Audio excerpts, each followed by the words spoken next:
Sa panahon ng mabilis na impormasyon at kaliwat kanang balita, kailangan mo ng isang channel na mapagkakatiwalaan, diretsyo at para sa bayan. Ito ang Balitang Pambansa, ang iyong bagong tahanan ng mainit na issue, tunay na impormasyon at mga balitang hindi mo dapat palampasin. Mula sa mga trending na kaganapan sa social media hanggang sa mga seryosong isyong pambansa.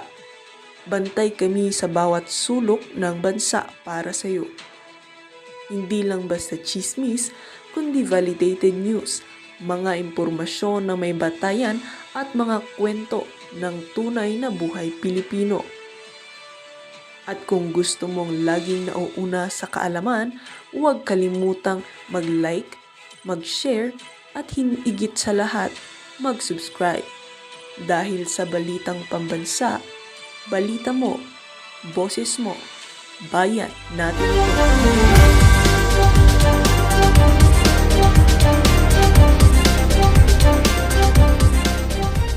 But except ye repent, ye shall all likewise perish. I am now calling for those who are guilty of robbing the people to repent. Repent! Repent! Repent! Repent! That is the cry of Ulo ka, alagya ka. Ganyan mo ba sinesar mo na ng kongregasyon mo? Like mo pa yung mga paring sinauna. Ulitin mo natin mga kababayan. Ito talaga si Benny Boy mambubola to Oh, isa pa ha. I am now calling for those who are guilty of robbing the people to repent. Yan. Repent! Repent! Repent! Repent! That is the cry of every religious leader who is righteous in this country. Alam ba natin si repent? Malay mo na, ang tanong nag-repent ka na ba? Asok ka ni Mark. Ganito, Brad. Para talagang solidong-solido yung banat mo na yan. Punta ka sa opisina ni Martin Romualdez, doon ka mag-repent. Kasi siya ang tinuturo mastermind sa lahat ng kakurakutan na to Akap, di ba? Flood control, dinidelibera ng mali-malitang pera. Doon ka, sigawan mo siya. Buksan mo ang iyong hawak-hawak na Biblia. Sabi mo, repent! Repent! Ganunin mo! Pero magsasalita ka dyan sa bulwagan na yan, anak ng toko, alam mo yung mga katabi mo dyan, anong pinagchichismisan? Benta ko na yung yung allocable ko, gusto mo. Habang nagre-repent ka na dyan, yung iba naman, nag-online gambling sila. Yung iba naman, naglalandian doon sa likod. Alam mo anong pinag-uusapan? Anong oras ka pwede mamaya? Una akong lalabas makita na lang tayo sa Yan ang pinag-uusapan nila, walang yaka. Puro kalandian yung iba, puro kakurakutan, yung iba naman online gambling ginagawa. Habang nagre-repent ka, kaya nagmukha ka lang si Raulo dyan.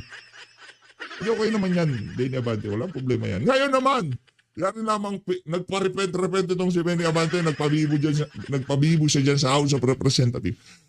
Pakinggan ho natin. Tuloy muna natin itong repent nitong si Benny Boy. Allow me to reference several distinguished individuals. Baka nandiyan si Tatay Digong. Historians, global leaders, scientists. Kalokohan mo. Chinat-GPT mo lang yun. Nakala mo di ko alam.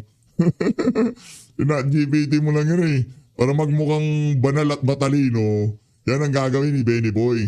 Ay gusto ko yung sa portion na nagre-repent. Educate historians to reference pictures in this country. Allow me to reference several distinguished individuals to repent. Repent! Repent! Lakas ng tawa ni Benny Boy, no? Hoy, Benny Boy, sumisingot ka na ba? Langya ka, ha? O baka ang susunod na gagawin mo yan, papatawag mo na naman ng mga vlogger dahil kinikriticize ka. Kung ayaw makriticize yan, di ba na kabuisig ka? Punta tayo kay Toby Tiangco. Ito versus na ito. Benny Abante versus Toby Tiangco. Let's go! Representative Toby Tiangco. Congressman Toby, As always, good to have you.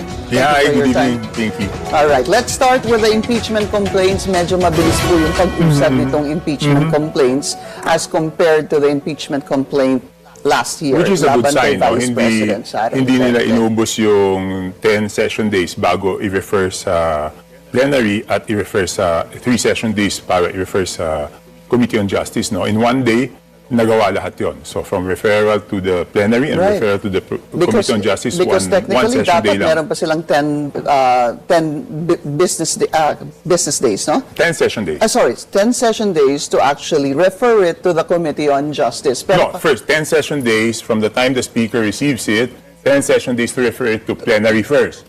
Tapos, when it's referred to plenary, 3 session days Right. to be referred. yung plenary kasi pareho dun sa order of business. Yes, Tama, yes, diba? yes. So, Tama yun nga yan. po yun. So, Tama. mula po kay SecGen, dun po kasi naantala yung, babalikan ko lang yung last year, dun naantala lahat yung kay Vice President Sara Duterte. Hindi Yes, ba? correct. Because December 2, December 4, December 19, those were 3 impeachment complaints Yes. that was left sitting in the office of the Secretary General. Yes. And in your rules, it actually says the Secretary, a complaint can be filed before the office Of the Secretary not the General. Secretary General. Yes, It said yes. the office of the Secretary Yes. General to immediately refer it to the Speaker. Yes, Hindi ho yes, ba? yes. Tapos from the time the speaker receives it, 10 session days. Pero that's, last year, I think I told you that. I think that was an extension of what the Constitution provides. Kasi dun sa Constitution, walang role yung SecGen. It says upon receipt of Wala po. Congress, dapat within 10 session days. So there was no leeway, supposedly, na i-delay nung SecGen, di ba? Otherwise, napaka-powerful ng SecGen. So what do you Pero ngayon, mabilis. Yeah, what do you think of the pace by which this was referred to the House Justice Committee immediately? Nagamit na po yung salitang immediately this So mas time around. mabuti, mas mabuti. Tsaka wala pa kaming one session day kasi nagsuspend lang kahapon. I think, hindi ko alam kung nagsuspend din today. So hindi pa nakukonsume yung one session day. So mabuti yan, mabilis. Because this is about accountability, no? And everyone has to be accountable. So mabuti yan, mapupunta siya sa Committee on Justice, then didinggit na ng Committee on Justice. Then from the time the Committee on Justice receives it, may 60 session days within which they have to come out with a report na i-report sa plenaryo yung findings ng Committee on Justice. Right. Thanks for the process. That was actually my next question. I was going to ask you paano yung proseso. So again, nasa House Justice Committee na siya ngayon. Ang sabi po ni Congresswoman Luistro, the chairperson of the House Justice Committee, it seems like they might begin the hearings sometime February 2, 3, 4, around that time. Definitely the first week of February, yun po yung lumalabas. So, sila-sila lang po yun, di ba, ang miyembro. Parang there are less than 40 members and then meron po tinatawag na de facto members. Tama ho ba Yes, yun? yes, yes, yes. Ang de facto members, yun yung mga deputy. Yes, yung leadership. yung mga leader. Leadership position. Yes. Of minority- Ex-officio. Ex-officio members ang tawag namin doon. Yeah. So may mga deputy speakers, tsaka yung ibang leadership positions. Pati minority, mga I think they deputy should have. kasama din Yeah. yun. And you are not a member of that. I have no Okay. committee membership. Wala ka. Wala kahit anong membership, wala. The role that you will Ano lang? Anong meron ka? Anong meron ka, Brad? Budget lang.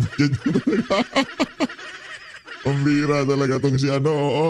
Ito talagang si Toby Tiangco. Ano meron ka? Yung mga ano lang, yung mga project sa district. Okay na yun. Okay.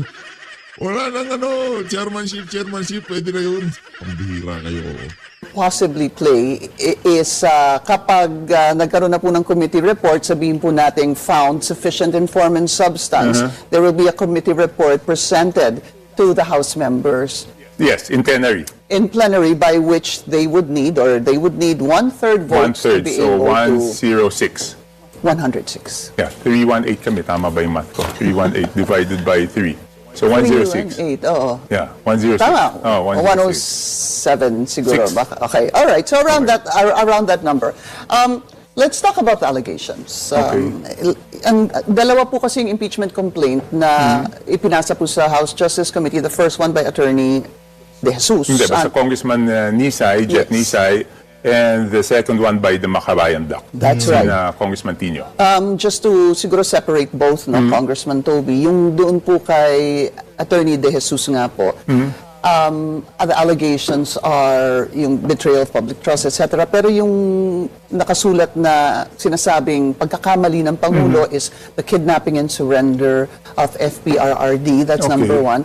Alleged drug use that will impair his way of leading the country. And there's a third one, not vetoing unprogrammed appropriations. Yun po yung nabasa ko Okay. sa kanilang. Isa-isahin lang po natin yun Okay. just very quickly. With regard to the kidnapping and surrender of the former president to The Hague, what are your thoughts on that? Well, I have no personal knowledge about the circumstances behind that, So it would have to be explained by the administration, the president, or whoever, why they had to bring the former president to The Hague. No, they will have to explain it kasi yan ang allegation.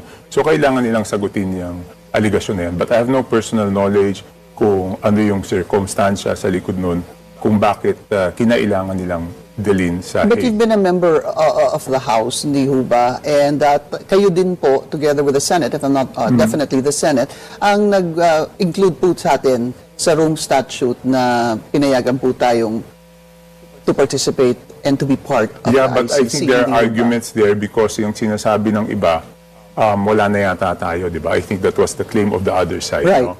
So they will have to explain it. But I'm not an expert with regards to the Rome Statute, so I cannot comment. I would want to hear the explanation. But it's also been said over and over again that your termination of your membership in this Rome Statute does not absolve Yes, you, kaya hindi nga, ba, kaya nga. But of there's any two- crimes committed. Otherwise, sir, if that is the case, pwede kang sumali, tapos kapag may kasong isasampalaban sa'yo, pwede ka na lang umalis. Yes, but hindi ko kasi nabasa yung complaint, honestly, no? Both complaints, hindi ko pa nababasa. But I think the allegation there was whether or not dapat sinurrender doon.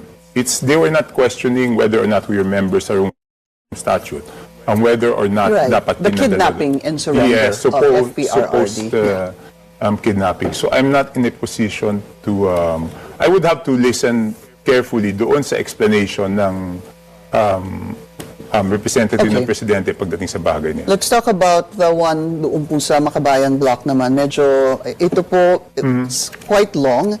Basically, it's really a betrayal of public trust. I think they said in the end there were three portions ng first betrayal of public trust, etc. You know, it started with this BBM Parametric formula. Okay. Can you explain that to us? Kasi not a lot of people are really familiar with this BBM formula. Hindi ko alam kung ano ibig It's sabihin. balanced. Hindi ko alam Nandito kung ano po. ibig sabihin ng BBM. Ito po, baselined, balanced, managed formula, BBM. Okay. Yan, okay. Kasi di ba, again, magsimula tayo. Lahat ng distrito nag-ex Ito bilib ako dito sa mama na to eh. Lahat may kasalanan. Lahat ng congressman talagang may sabi dyan sa mga anomal yung flood control na yan. Pero lang si Marcos Jr. And ito nagpahamak kay Marcos Jr. eh. Mga kadaldalan ni Toby Chanko. Yan talaga literal na pahamak kay Marcos Jr. So, yung mga sinabi niya na alam ni Marcos Jr. ang mga kalukuhan ni Martin Romualdez pero kinukonsinti lang. Yan may kasalanan. Siya ho yun. Kay Toby Chanko lang yun. expect ng mga proyekto yan. Proyektong hinihingi ng mga barangays, ng mga NGOs, basta yung kailangan sa kanilang distrito, no? Ng mayors, ganyan. So, paano mo i-divide ito sa district congressman? Dati walang formula. So, ang ginawa nitong nila Sec Manny Bonoan, nung pagdating nila, is gumawa sila ng formula kung papaano i-divide per district, no? If you'll ask me what the formula is, hindi ko alam. Ngayon, Actually, even Secretary Vince wasn't really Sure quite about the clear formula. about the Okay. formula. Is the formula what you're talking about, the allocables? no. Hindi pa yan? Hindi yan. Okay. Hindi yan. Okay. So, ang ibig sabihin lang may formula is nagkaroon ng net restored. But hindi dapat net restored. Dapat yung net, yan yung minimum net. So they call it net restored, pero magulo sa tao, dapat minimum net. Ano yung minimum net? Yan yung minimum amount ng infrastructure na mapupunta sa distrito mo every year. So, ibig sabihin, bawat isang distrito, may minimum amount siya na dapat mapunta sa distrito niya based doon sa formula yan. Ang pagkakaiba, previously, nung congressman ako, walang formula. So magugulat ka lang, may taon na ganito yung budget, may taon na ganito yung budget. So before, ano yun, palakasan? I'm sure they had a way of finding out, but But you've been there for so long. Kung wala pong formula before, ano po yun? wala. Pag Palakasan. nakuha namin yun, di sasabihin namin, bakit ganito lang yung nakuha? Kasi, base sa pag-aaral ng DPWH, yan lang yung dapat na proyekto sa distrito mo. Ganun lang. Ganun lang explanation dun eh. So, nagkaroon ng BBM parametric formula. At doon, every year, from 2023 budget up to now, yun yung minimum mo. And what is the minimum? So, like for Navotas, it's 1410. 1,410 million.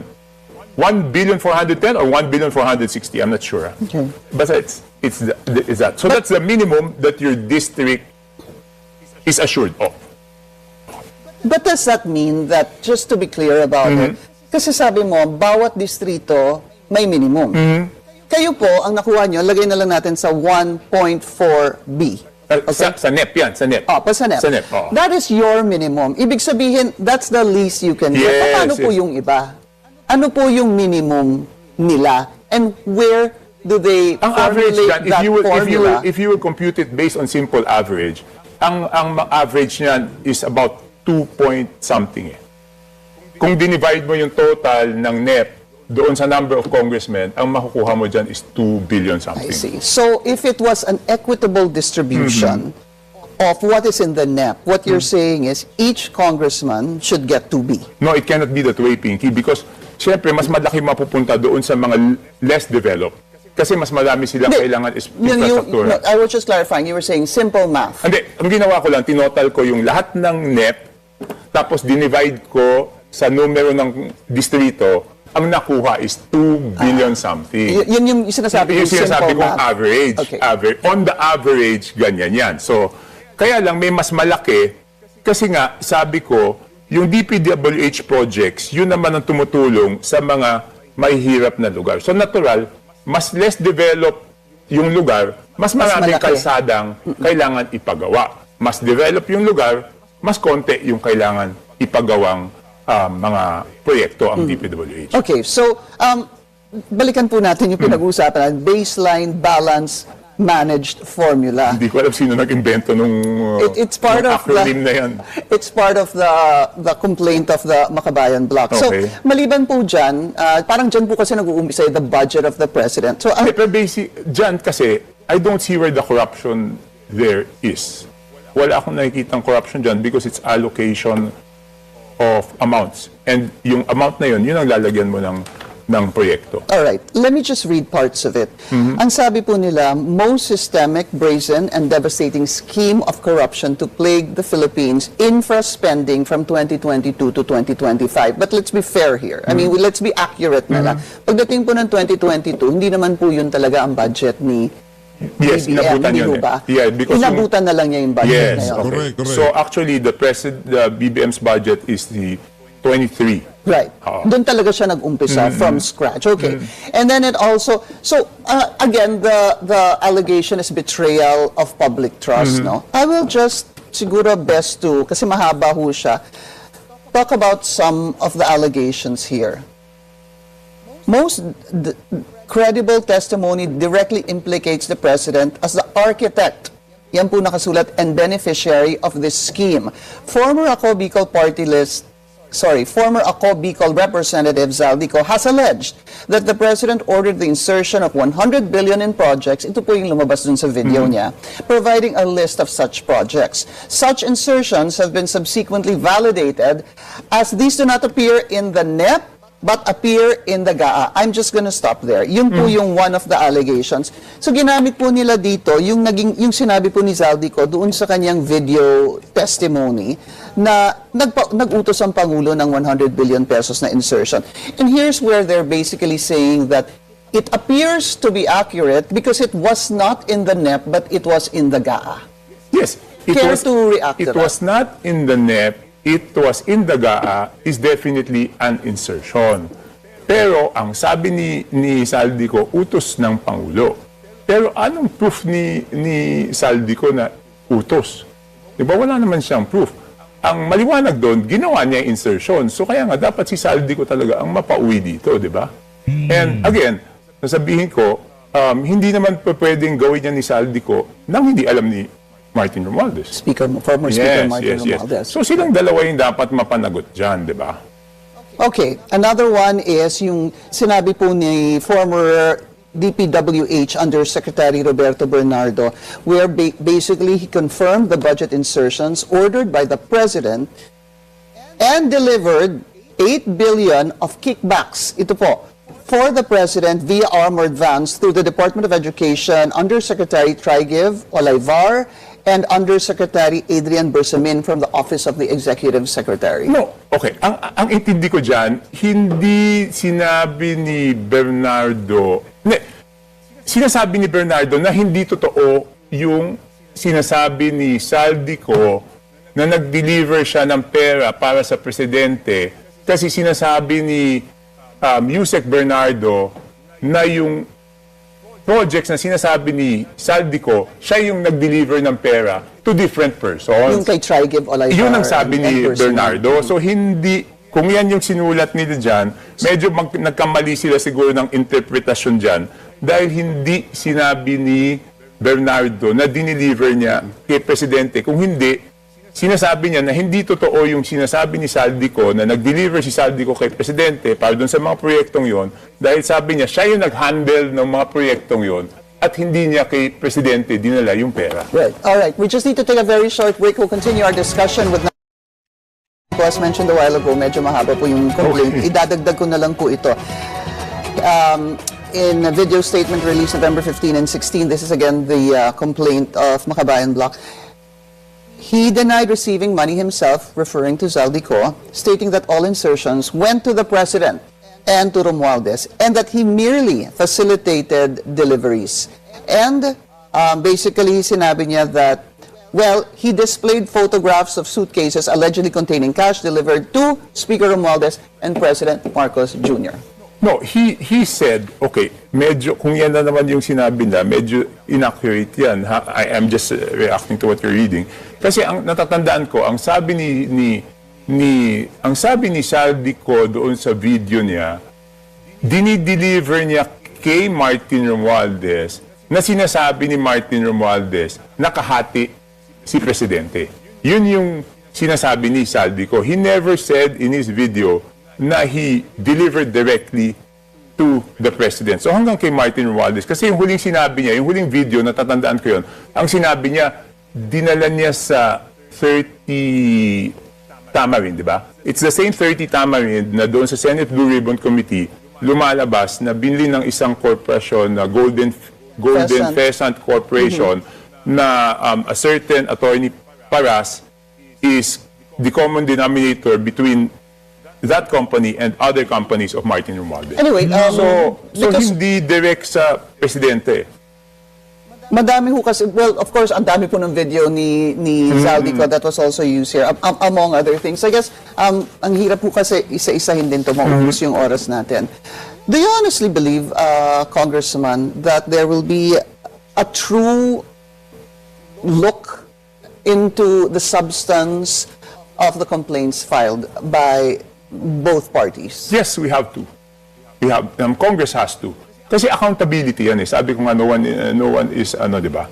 No one is exempt from accountability. So talagang dapat tignan yan at siyempre, pag-desisyon na ng tama. Kayo ho ba, will you take part, if ever? No, I have to vote in plenary. Yeah, yun nga po. I will have to My question participate. there is, Congressman, because you, your wife, hindi ho ba, is the cousin of the President? Yes. Okay. So meron ho bang conflict doon? So if they want me to inhibit, then I can inhibit. But you weren't thinking of doing that because di ba yung anak po si... But they have to think, if they ask me to inhibit, that's favorable for the President.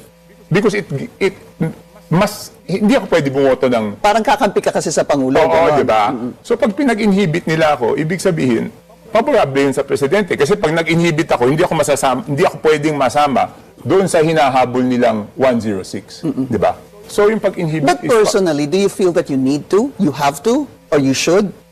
No, I don't think so. I don't think so. But kasi nga, if I inhibit, the more I am favoring the president, di ba? It's not that nagiging patas ako because parang sinasabi ko, hindi na ako pwedeng bumoto for his impeachment, di ba? Parang mas pumabor pa ako sa kanya kung nag-inhibit ako. So kung talagang gusto ko ng fair, kailangan pag-isipan ko kung talagang dapat And you're impeach still on thinking them. about that? No, I have to read, to listen. Okay, all right, fair enough. Yung pong, Kasi for example, yung iba alam ko. Pero katulad yung sinabi mo kanina, Pinky, na yung kidnapping, wala naman akong personal knowledge nun. Yeah. So dapat makinig talaga ako dun sa explanation. meron dun. kang isang personal knowledge that you already shared in this channel sa The Spokes with Attorney Edwin, yung pong sinasabi nyo na nagka-meeting between the President, the Speaker, and yourself, and we're gonna play that right now. Ito yun. Martin, Ito kayo yun ni eh. Saldi, ilang bahay ba ang gusto niyo sa Forbes Park? Gaano karaming aeroplano, helicopter? That is the President's asking, Martin. Yes, helicopter kailangan nyo. Gaano karaming caviar ang kaya nyong kainin? Ilang Ferrari gusto? 2 taon na ako dito, wala akong napapagawa. Dahil kayo ni Saldi, kinukuha nyo yung pera ng Congress. Nako!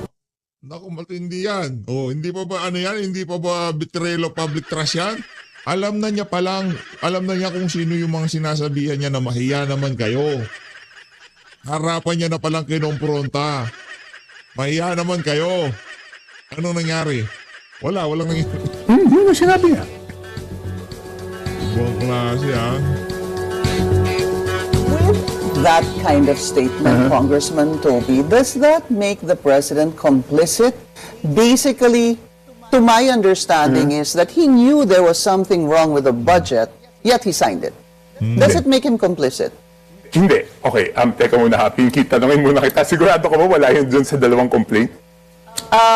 Kasi doon sa isang interview nyo, doon sa complaint nila... That was at sina Attorney Mike, the nila Congressman Mike Defensor, it was there, and Attorney diba? Fprrd Because if it's there in that complaint, what I will tell you is, I would rather speak under oath if called as a witness. No? Okay. So I am asking you, and I will take your word for it, kung wala talaga yan dyan. Well, Kasi di ba, kasi pwede ako maging tawaging bilang witness pag nasa complaint. ganito na yan, lang. eh. Let's leave it at that. That's what let's put that now on the table kasi hindi ho ba kahit na hini-hear po yung kaso, pwede bang magdagdag pa? For example, Hindi ko sigurado eh. Baka pwede. Kaya nga, baka mamaya, idagdag nila yan, tapos tawagin ako, di ba?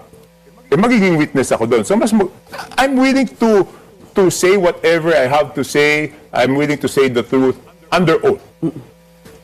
Walang problema sa akin yun. so yeah, I So, I understand. just want to make sure na wala siya doon. Baka naman mamaya, biglang naandun, malagay ako sa Well, alanganin, nung di ba? binasa ko po yung